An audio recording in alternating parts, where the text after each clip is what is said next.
वजीर आजम शहबाज शरीफ का कमान and staff college Quetta का दौरा, यादगार शुहदा पर फूलों की चादर चढ़ाई। मुसल्लह अफवाज अमन, दाखिली और खारजी सलामती इलाकाई इस्तेहकाम की जामिन हैं। दहशत गर्दी के खिलाफ जंग में कामयाबियां बेमिसाल हैं। पाक फौज आलमी अमन की कोशिशों में भी किरदार अदा कर रही है।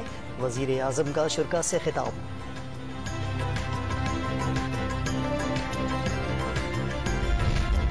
वजीर आजम का अहम तकर्रुरियों, तैनातियों और तरक्कियों से मुताल्लिक बड़ा फैसला। Directorate general inter services intelligence को खुसूसी तस्दीकी एजेंसी नामजद कर दिया। ISI तमाम public office holders officers category के लिए नामजद।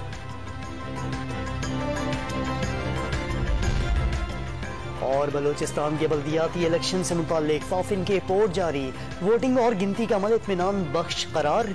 तशद्दुद के 63 वाक़यात में एक शख्स हलाक और मुतअद्दिद जख्मी हुए। 74% पोलिंग स्टेशन के इर्द गिर्द गैर कानूनी मुहिम देखी गई।